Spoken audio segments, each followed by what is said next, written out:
Mengapa dunia gentar terhadap negara pulau kecil ini? Mengapakah dunia gentar terhadap negara pulau kecil ini? Ini adalah hasil simulasi rahasia yang dijalankan oleh Amerika Syarikat, yang mana keputusannya menyebabkan Profesor University Harvard terdiam, nilai yang secara teorinya mustahil. Pakar tentara Rusia menyatakan bahwa ia mempunyai impak yang lebih besar daripada senjata nuklir. Objek yang dicari oleh pihak NATO untuk mendapatkan bantuan bukanlah kuasa besar ketenteraan maupun kuasa besar sumber. Ia adalah Malaysia, tempat kita tinggal. Ini adalah kejutan yang mampu menjungkir balikkan dunia. Apakah sebenarnya yang mereka saksikan di Malaysia bukan hanya kekuatan ekonomi dan bukan hanya kekuatan teknologi? Ada rahasia yang tersembunyi di sana yang mampu menulis semula buku teks seluruh dunia. Sekarang, saya akan mendedahkan kebenaran yang membanggakan dan mengejutkan ini. Sudah bersedia? Hab kunci yang diiktiraf oleh Profesor Harvard AS sahaja Malaysia. Sebab dunia tidak tahu akan ancaman ini. Tahukah Anda di manakah terletaknya negara yang paling sempurna dalam evolusi takdir? Pengisytiharan oleh Profesor William Yard dari University Harvard ini menyebabkan seluruh dunia tercengang. Kelajuan analisis bahasa AI 2,4 kali ganda, kecekapan pembelajaran 1,8 kali ganda, konsistensi struktur logik, rantaian bekalan 99,7%. Semua nilai ini menunjuk ke tempat yang sama. Walau bagaimanapun, masih ada yang mencemu, menganggap ia hanyalah kerja pemasangan tanpa teras jiwa. Ketika ini, beberapa ahli budaya membantah. Malaysia adalah pulau yang jarang ditemui, yang berevolusi daripada sistem penulisan yang utuh kepada pelbagai budaya, dan kemudian kepada tamadun yang maju. Kini, seluruh dunia bertanya, adakah arah yang dituju oleh umat manusia benar-benar pulau kecil yang kita anggap remeh itu? Sekarang, saya akan membawa Anda ke tempat yang menakjubkan itu. Kisah mengejutkan dari Amerika Syarikat akan bermula. Sila beritahu saya di mana Anda sedang menonton di bagian komen. Saya juga ingin mendengar cerita Anda. Sebelum itu, jika Anda dapat meluangkan sesaat untuk menekan butang subscribe dan like, ia akan menjadi dorongan besar untuk penghasilan video ini. Baiklah, mari kita teruskan. Kuasa besar terkecil di dunia. Adakah ayat ini kedengaran bercanggah? Saya juga berpendapat begitu. Tetapi, apabila saya melihat ayat yang ditulis oleh Profesor William Yard di papan hitam, segalanya berubah dalam sekelip mata. Malaysia adalah pulau yang boleh menggegarkan negara-negara besar tanpa menggunakan kekerasan. Profesor itu menoleh dan berkata, objek kebergantungan paling teras bagi blok barat pada tahun 2025 bukanlah tanah besar Amerika, tetapi Malaysia. Saya menghentikan tangan saya yang sedang mencatat dan merenung screen. Di sana, terdapat kontrak-kontrak yang tidak terkira banyaknya antara negara-negara Eropa dan syarikat-syarikat teknologi gergasi AS untuk mengimpor chip dan sokongan teknologi Malaysia. Adakah ini sukar dipercayai? Hai, nama saya Christine. Saya mengambil jurusan Sains Politik Antarabangsa di University Harvard. Ini berlaku pada 12 Mei 2025. Jika bukan karena rakan saya, Emily, yang menarik pergelangan tangan saya mungkin masih berada di perpustakaan menulis tesis. Katanya, ada ceramah khas daripada Profesor William Yard, bertajuk Malaysia. Nampak menarik, jadi dia ajak saya ikut. Sejujurnya, sebelum itu, saya tidak mempunyai jangkaan. Apabila disebut Malaysia, saya hanya terfikir nasi lemak dan menara berkembar Petronas. Tetapi apabila saya melangkah masuk ke Dewan Kuliah Besar di bangunan kuliah utama, saya merasakan sesuatu yang berbeza. Hampir 200 pelajar sudah memenuhi tempat duduk. Koridor juga penuh dengan orang. Tajuk ceramah di papan hitam menarik perhatian saya. Pulau yang melangkaui batasan fisikal. Tajuk yang keterlaluan, bisik Emily. Pulau kecil melangkaui batasan fisikal. Mana mungkin benda macam itu berlaku?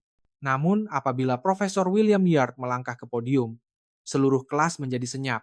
Profesor itu kelihatan berusia 60 komaan, lembut, tetapi penuh karisma kepimpinan. Beliau memegang mikrofon dan perlahan-lahan memulakan. Kisah yang akan saya ceritakan hari ini bukan sekadar analisis tentang sesebuah wilayah, tetapi tentang bagaimana tatanan dunia sedang disusun semula. Suaranya menusuk, suasana kelas mula berubah. Profesor menekan alat kawalan jauh. Sekeping foto muncul di screen. Beliau menjelaskan bahwa ia adalah gambar yang diambil semasa menghadiri forum antara bangsa Brussels bulan lepas. Dalam foto itu, beberapa sarjana duduk di meja bulat. Di sana saya bertemu dengan seorang pakar strategi Rusia, kata beliau. Kami berbual menarik sambil minum kopi di koridor. Profesor berhenti sejenak. Kelas menjadi lebih senyap. Lelaki itu mengajar geopolitik di University Moskow selama lebih 30 tahun. Beliau adalah sarjana yang terkenal dengan analisisnya terhadap kekuatan tentara dan tamadun barat.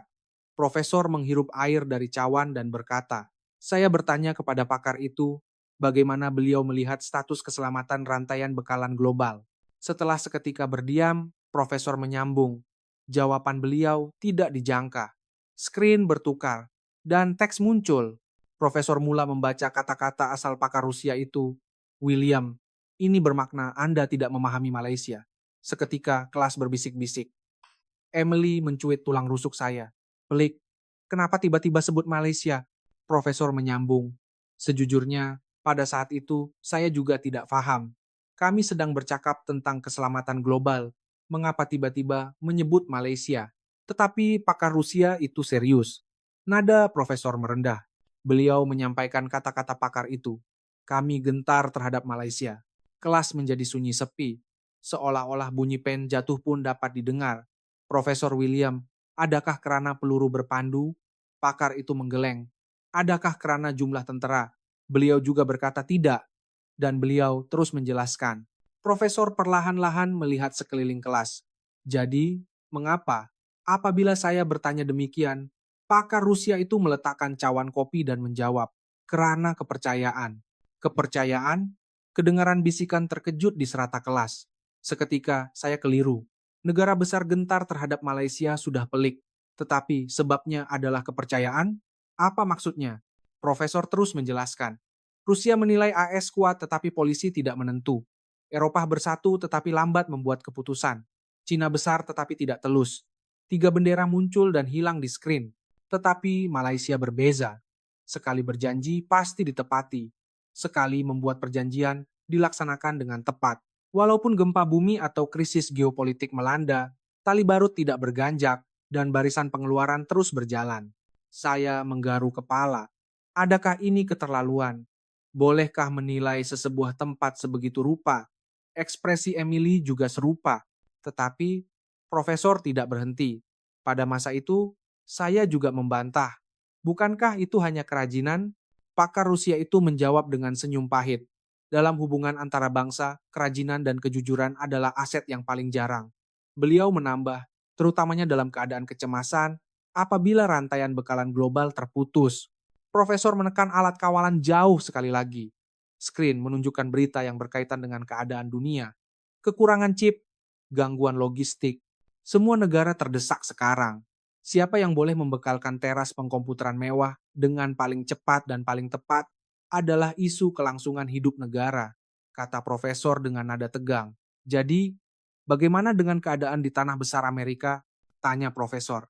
Tiada pelajar yang menjawab.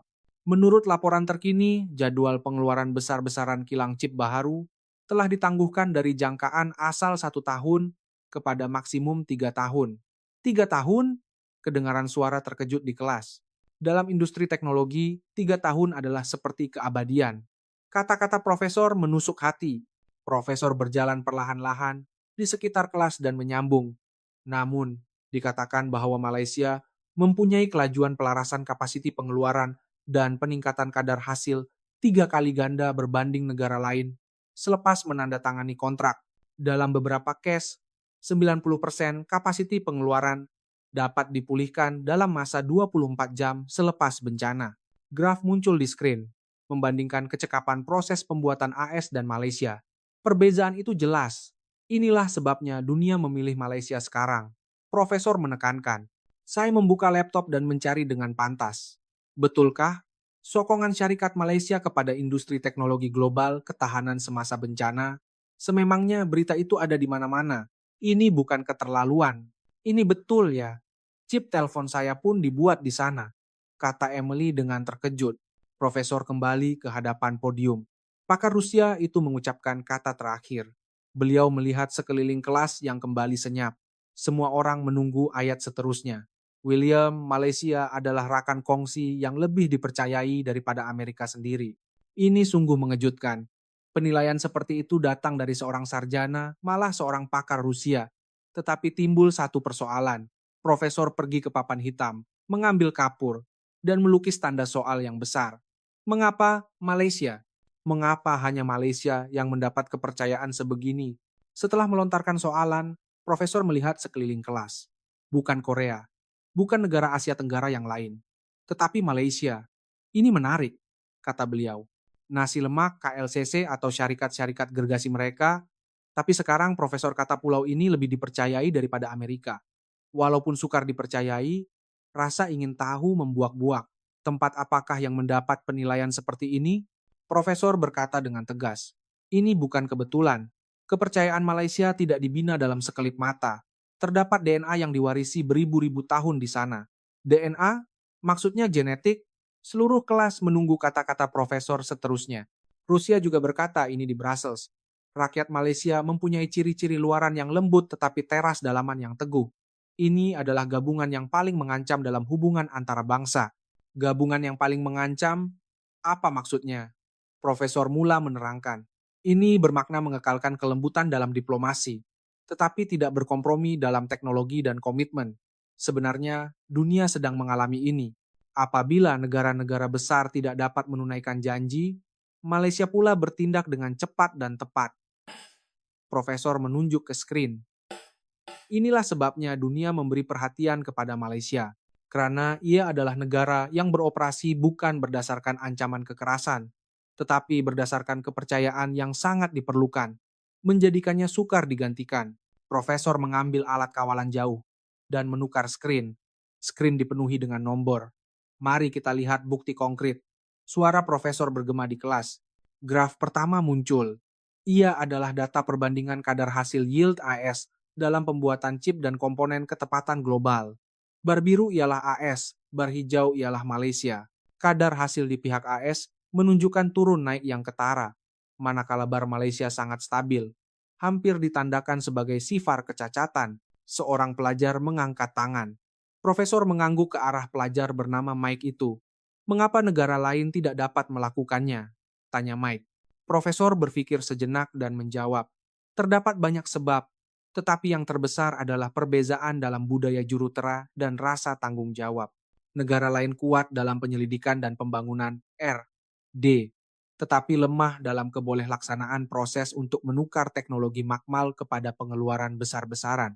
Terutama dengan kesatuan sekerja dan kerumitan sistem, pelarasan barisan pengeluaran sering tertangguh. Profesor menjelaskan.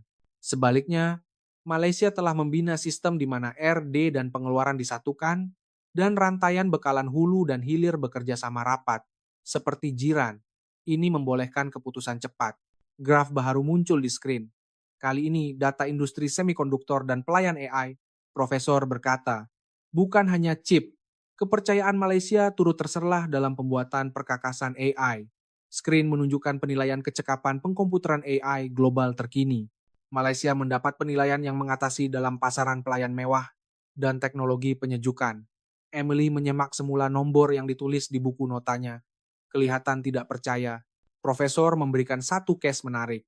Kerajaan AS baru-baru ini meminta bantuan Malaysia untuk memulihkan industri pembuatan mereka. Syarikat Malaysia secara rasmi mengumumkan bahwa mereka akan membuat pelaburan besar dan memberikan bimbingan teknikal di AS. Kuasa teknologi Amerika perlu belajar pembuatan daripada Malaysia? Fakta ini sungguh mengejutkan. Foto dalaman kilang tanpa pekerja di Malaysia muncul di skrin. Mesin litografi yang canggih sedang beroperasi. Profesor Mula menjelaskan. Dikatakan bahwa kilang-kilang chip Malaysia telah membina sistem pembuatan pintar yang sempurna. Semua proses, dari wafer hingga pembungkusan, diuruskan oleh data raya. AI menjadwalkan pengeluaran yang optimum. Apa maksudnya? Profesor menjelaskan dengan bahasa yang mudah. Dahulu membuat chip memerlukan percobaan yang tidak terkira banyaknya. Tetapi menggunakan teknologi pengurusan proses Malaysia, kadar hasil boleh disimulasikan dalam ruang maya terlebih dahulu, dan masalah dapat dikenal pasti lebih awal. Kesilapan dikurangkan, masa pengeluaran dipendekkan, dan kos dijimatkan. Dikatakan bahwa bahagian yang paling mengejutkan jurutera AS apabila melawat kilang Malaysia Ialah tahap yang menjadikan ekstrem sebagai rutin ini. Petikan langsung profesor itu sangat mengesankan. Apabila kami masih membincangkan sama ada kadar hasil 90% sudah mencukupi, Malaysia sudah mengejar 99,9%. Perbezaan dalam kemahiran pembuatan dikatakan telah melebihi 10 tahun. Profesor beralih ke slide lain. Kali ini laporan media Eropa. Tajuknya kuat. Malaysia, jantung dunia. Profesor mula membaca sebahagian daripada laporan itu. Kelebihan terbesar syarikat Malaysia adalah kebolehpercayaan. Ini bukan sahaja bermakna prestasi atau harga. Ia adalah konsep yang merangkumi semua. Keupayaan untuk membekalkan produk mengikut jadwal yang dipersetujui selepas menandatangani kontrak. Konsistensi dalam menunaikan kontrak tanpa mengira ketegangan geopolitik dan sikap fleksibel dalam bertindak balas terhadap keperluan pelanggan. Fakta bahwa media asing menganalisis Malaysia sebegitu rupa sungguh mengejutkan. Profesor menjelaskan sebabnya. Bagi dunia, kestabilan rantaian bekalan sedang runtuh. Kebolehan Malaysia membekalkan chip dan pelayan secara stabil adalah kunci kepada kelangsungan hidup ekonomi global. Laporan itu menyambung. Amerika masih mempunyai kekuatan reka bentuk terkuat di dunia, tetapi kekuatan itu perlu melalui tangan Malaysia untuk menjadi produk fisikal. Malaysia bertindak balas dengan pantas kepada permintaan kecemasan dengan struktur keputusan yang agak pantas dan klaster industri yang lengkap. Profesor menunjuk ke skrin dan menekankan, sila beri perhatian kepada kata kunci di sini. Tindak balas segera. Inilah kekuatan Malaysia. Orang Malaysia berkata, usaha tangga kejayaan Apui Cia Eya bukan hanya kata-kata, tetapi tindakan sebenar. Dikatakan bahwa salah satu sebab syarikat gergasi teknologi memindahkan semua pesanan mereka ke Malaysia adalah karena kelajuan ini. Proses yang mengambil masa setengah tahun untuk diselaraskan di negara lain dapat diselesaikan oleh pasukan Malaysia dalam masa 3 bulan. Pilihannya jelas. Graf lain muncul di skrin. Tren peningkatan ekspor teknologi tinggi Malaysia dalam beberapa tahun kebelakangan ini. Yang melukiskan lengkung menaik yang curam. Emily menghela nafas perlahan. Profesor menambah kata-kata yang penuh makna. Nilai ini bukan sekadar hasil jualan. Ini adalah petunjuk tentang betapa dunia mempercayai Malaysia. Membayar uang untuk membeli sesuatu bermakna mempercayakan infrastruktur digital negara sendiri kepada pihak lain. Ia bermakna mempertaruhkan masa depan. Ini menunjukkan mereka telah membuat pilihan ini terhadap Malaysia. Profesor beralih ke slide terakhir. Ia adalah bahagian kesimpulan laporan itu. Sebab Malaysia adalah yang paling mengancam bukanlah teknologi, tetapi kepercayaan. Ayat ini terpampang besar. Profesor perlahan-lahan membaca. Malaysia adalah negara yang menyerahkan kepercayaan. Dan kepercayaan adalah perisai yang paling kuat. Kelas menjadi senyap seolah-olah bunyi nafas pun tidak kedengaran. Semua orang nampaknya sedang menghayati ayat ini. Menyerahkan kepercayaan. Bukan menjual chip, tetapi menjual kepercayaan. Sungguh luar biasa untuk digambarkan sebegitu. Dan pada masa yang sama meremang bulu roma. Adakah tempat seperti ini benar-benar wujud? Profesor meletakkan alat kawalan jauh dan berkata, semua nombor dan cash yang kita lihat setakat ini menunjuk kepada satu kebenaran. Malaysia bukan lagi sekadar pulau kecil di lautan Pasifik, tetapi telah menjadi pusat sistem saraf dunia. Dan ini bukan berdasarkan kekerasan, tetapi berdasarkan kepercayaan, kedengaran anggukan dari pelbagai tempat di kelas. Tetapi persoalan masih ada. Bagaimana ia dilakukan? Bagaimana mungkin ia berlaku? Bukankah Malaysia adalah pulau yang miskin sumber dan tanah yang sempit? Pikiran saya keliru. Buktinya kukuh, tetapi alasannya masih kabur. Profesor nampaknya menyadari perkara ini dan bersedia untuk melontarkan soalan seterusnya. Profesor berjalan perlahan-lahan ke papan hitam, mengambil kapur dan menulis soalan besar, mengapa Malaysia? Tulisan itu terukir jelas di papan hitam. Profesor menoleh dan melihat sekeliling kelas. Semua bukti yang kita lihat setakat ini membuktikan satu fakta. Malaysia adalah negara yang dipercayai. Itu jelas. Tetapi kita tidak boleh berhenti di situ. Teknologi semata-mata tidak dapat menerangkannya. Teknologi Jepun juga hebat. AS mempunyai R, D terkemuka dunia. Jadi, mengapa dunia paling bergantung kepada Malaysia untuk pembuatan? Soalan profesor bergema berat di kelas. Seseorang di belakang kelas mengangkat tangan. Profesor mengangguk kepada pelajar itu. Lin, seorang pelajar pertukaran dari Malaysia, sentiasa mengemukakan soalan yang logik dan tajam. Lin mengambil laptop dan mula bercakap. Data yang ditunjukkan oleh profesor menarik, tetapi ada satu bahagian yang diabaikan. Industri Malaysia sebenarnya bermula sebagai pembuatan kontrak manufacturing. Teknologi awal juga bergantung kepada pemindahan dari AS dan Jepun. Suasana kelas berubah sedikit. Lin memancarkan data yang disediakan di screen. Ia adalah data mengenai sejarah pembangunan industri Malaysia. Kandungan menunjukkan bahwa Malaysia pernah menjadi kerajaan tiruan copycat kingdom, bergantung kepada buruh murah. Disertakan juga graf dan foto. Betulkah? Ini menarik, bisik Emily di sebelah. Suasana kelas nampaknya sedikit goyah. Kesimpulan Hujah Lin adalah, kejayaan Malaysia adalah dalam melaksanakan reka bentuk orang lain dengan baik. Sukar untuk mengatakan ia adalah DNA yang unik. Suara Lin penuh keyakinan. Saya melihat beberapa pelajar mengangguk. Kritikan itu memang masuk akal. Profesor mendengar pembentangan Lin dengan tenang. Ekspresinya tidak berubah sama sekali, sebaliknya senyuman lembut muncul. Apabila Lin selesai membentang dan duduk, Profesor perlahan-lahan memulakan. Kritikan yang sangat baik. Saya akui, iya betul. Malaysia memang bergantung kepada pembuatan kontrak pada peringkat awal. Tetapi di sini saya ingin melontarkan satu soalan. Profesor menulis ayat baharu di papan hitam. Banyak negara melakukan pembuatan kontrak, tetapi mengapa hanya Malaysia yang berkembang menjadi rakan kongsi teras yang menguasai teknologi utama? Profesor menoleh dan berkata dengan nada tenang, banyak negara Asia menerima pesanan pembuatan dari Barat.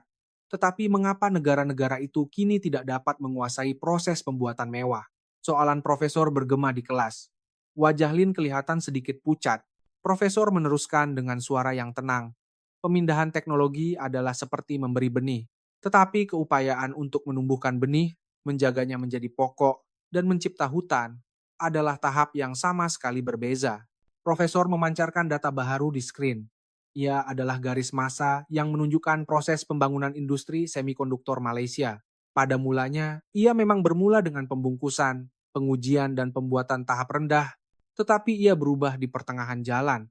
Data menunjukkan bahwa juruterra Malaysia mula menambah baik proses secara bebas.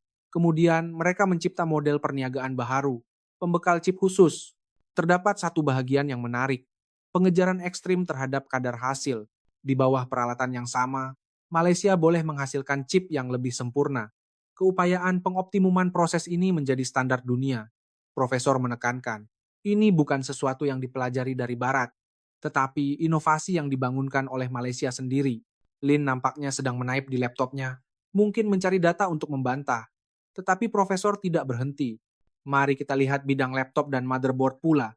Beralih ke slide baharu, data menunjukkan bahwa Malaysia telah mengintegrasikan rantaian bekalan secara menegak selepas menerima pembuatan kontrak dan membina klaster industri elektronik yang paling padat di dunia.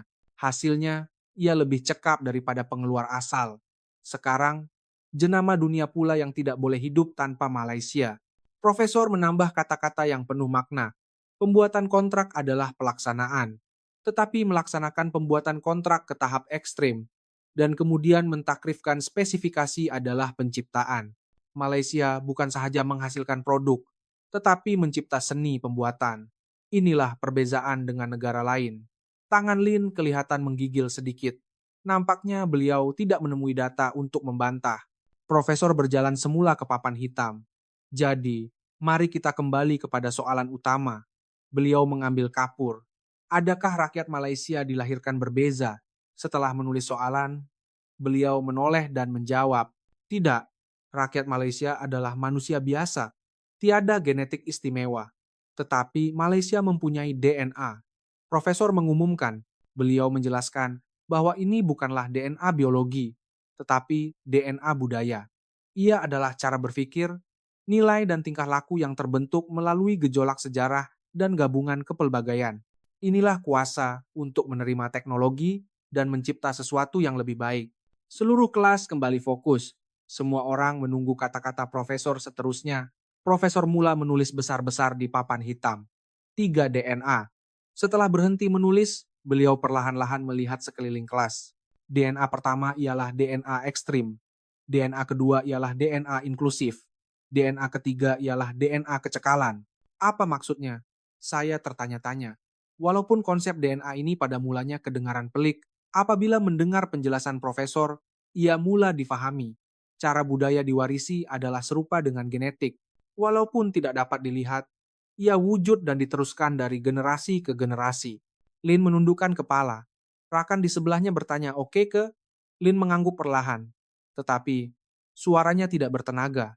Kesan daripada logik yang dibentangkannya runtuh nampaknya sangat besar. Emily menulis sesuatu di buku notanya dan berbisik, "Konsep DNA ini menarik." "Betul," Profesor menambah. "Saya rasa teknologi boleh dipelajari, tetapi budaya yang menggunakan teknologi itu tidak boleh dicipta dengan mudah. Malaysia berjaya bukan karena ia menerima teknologi, tetapi karena ia mempunyai tanah budaya yang boleh menggunakan teknologi itu dengan betul. Seterusnya, kita akan mengkaji 3 DNA ini satu persatu. Mari kita mulakan dengan DNA kejayaan." Seluruh kelas menahan nafas. Malah Lin mengangkat kepala dan mula merenung screen. "Setakat ini, kita melihat hasil. Seterusnya, kita akan menggali puncak. Mengapa Malaysia?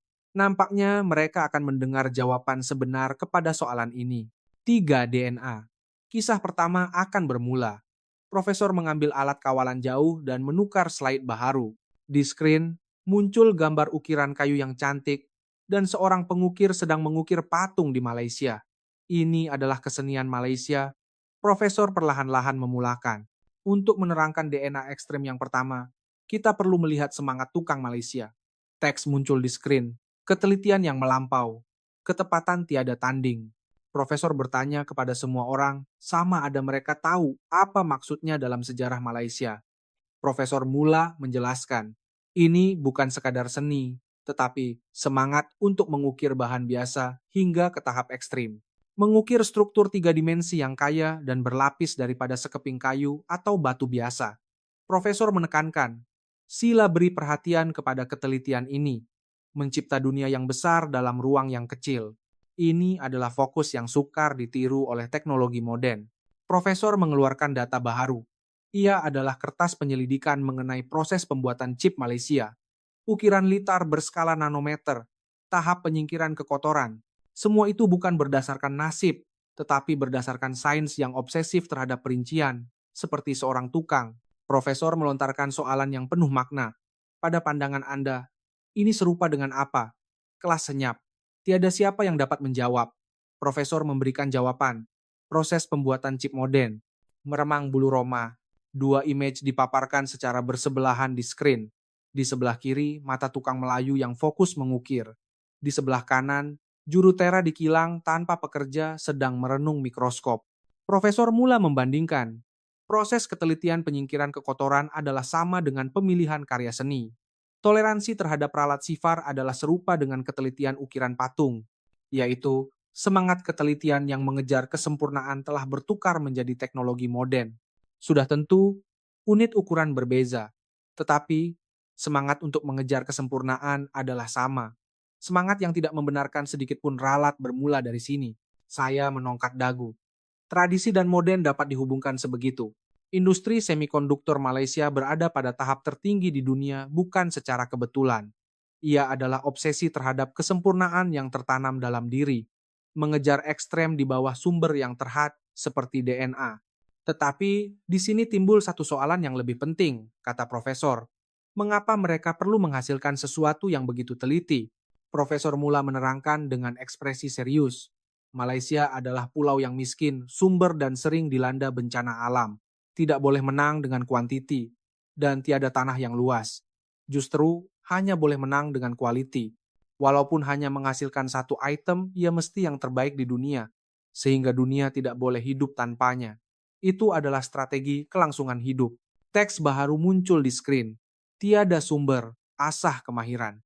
Semangat inilah yang menjadi asas kepada ketekunan jurutera modern, yang tidak berkompromi demi kadar hasil, kata beliau. Ini bukan sekadar harga diri, tetapi naluri kelangsungan hidup. Kelas menjadi sunyi, karena ini bukan lagi kisah teknologi, tetapi kisah strategi kelangsungan hidup sebuah pulau. Saya melihat Lin bersungguh-sungguh mencatat di buku notanya. Ekspresi malunya hilang. Beliau sedang mencatat dengan serius. Profesor beralih ke masa kini. Beliau sekali lagi menyebut tentang jentera ketepatan dan alat ganti Malaysia.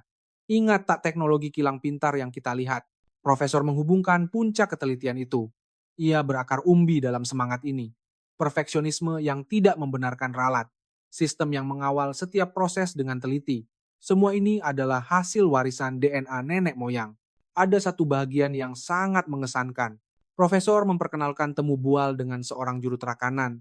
Kami tidak membenarkan ralat 0,1 nanometer, karena jika itu merosakkan kepercayaan, tiada peluang lagi. Kami tiada jalan keluar. Kata-kata yang meresap dengan rasa tanggung jawab. Profesor menyambung, inilah semangat rakyat Malaysia. Jika mereka menghasilkan sesuatu yang separuh masak, mereka mungkin kehilangan tempat di arena antara bangsa. Sebab itu mereka mengejar kesempurnaan. Screen bertukar ke slide terakhir. Pulau yang menjadi lebih kuat setiap kali krisis melanda. Profesor Mula menjelaskan, lihat sejarah Malaysia. Setiap kali berlaku krisis diplomatik atau ekonomi, mereka mengatasinya dengan meningkatkan industri, dari pertanian ke perindustrian, dan dari industri ringan ke teknologi tinggi. Mengapa? Profesor melontarkan soalan. Jawabannya mudah, karena mereka tahu krisis adalah peluang untuk berubah. Mereka perlu berevolusi untuk terus hidup. Emosi Mula memuncak. Ini bukan hanya kelas sejarah, tetapi pembedahan tingkah laku kelangsungan hidup sesebuah negara. Jigsaw puzzle kejayaan modern. Bermula dari satu ukiran, Mula terserlah. Profesor mengambil kapur sekali lagi dan berjalan ke papan hitam. Beliau menulis kesimpulan. DNA ekstrim menukar krisis kelangsungan hidup menjadi peluang. Inilah sebabnya Malaysia boleh menjadi nomor satu dunia dalam pembuatan teknologi tinggi. Benih yang ditanam oleh tukang kini sedang mekar. Saya menggariskan dan menulis di buku nota. DNA ekstrim, DNA kelangsungan hidup. Kini DNA kedua mula menarik perhatian. Profesor menghirup air, menarik nafas. Bisikan pelajar kedengaran di serata kelas. Profesor sekali lagi berjalan ke papan hitam, mengambil kapur, dan mula melukis bulatan yang besar. Mari kita masuk ke DNA kedua. Suaranya penuh bertenaga. DNA inklusif, menggabungkan pelbagai budaya dan kemesraan hati. Beliau menulis skrip Jawi dan tulisan Rumi yang kompleks di dalam bulatan itu. Pelajar yang memahami bahasa Melayu di kelas mula bertindak balas. Profesor tersenyum dan berkata, Malaysia mengekalkan sistem penulisan yang kompleks tetapi pada masa yang sama mempunyai masyarakat yang paling terbuka. Sila perhatikan harmoni percanggahan ini. Profesor Mula menjelaskan, skrip Jawi membawa warisan budaya beribu-ribu tahun. Tulisan Rumi pula merupakan inovasi bagi pendidikan dan komunikasi modern. Malaysia tidak menutup diri karenanya. Sebaliknya, ia mencipta sistem untuk belajar dan menerima budaya dari seluruh dunia. Apa maksudnya? Profesor menjawab, harmoni tradisi dan inovasi. Di Malaysia, Anda boleh melihat kedai serbaneka yang paling canggih di sebelah Masjid Lama. Mereka menggunakan penulisan tertua, tetapi membangunkan teknologi paling futuristik. Slide baru dipaparkan, meletakkan kehangatan ke dalam teknologi. Profesor menjelaskan, Malaysia istimewa karena kemesraan hati human touch. Ini adalah mindset untuk mengambil berat tentang orang lain. Ia bukan sekadar transaksi perniagaan yang dingin, tetapi melayan pelanggan seperti rakan.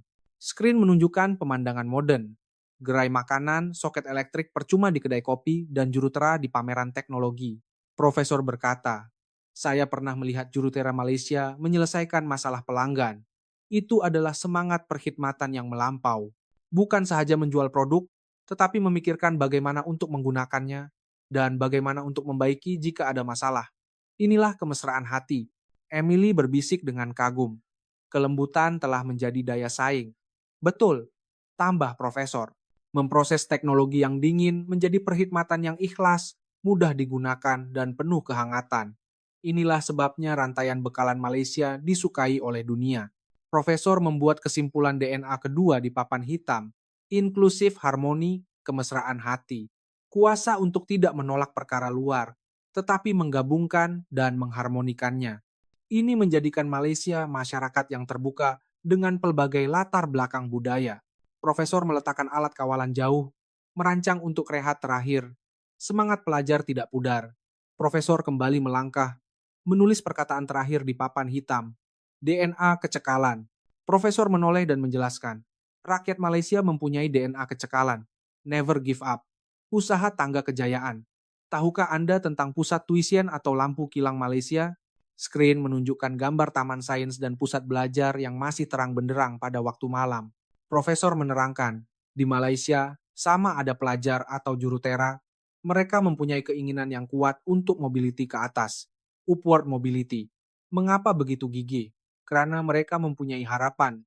Selagi berusaha, mereka boleh mengubah hidup mereka tanpa mengira asal-usul. Dan tradisi ini berterusan hingga ke hari ini. Screen menunjukkan gambar seorang wanita tua Malaysia berusia 80 komaan yang berhadapan dengan tablet.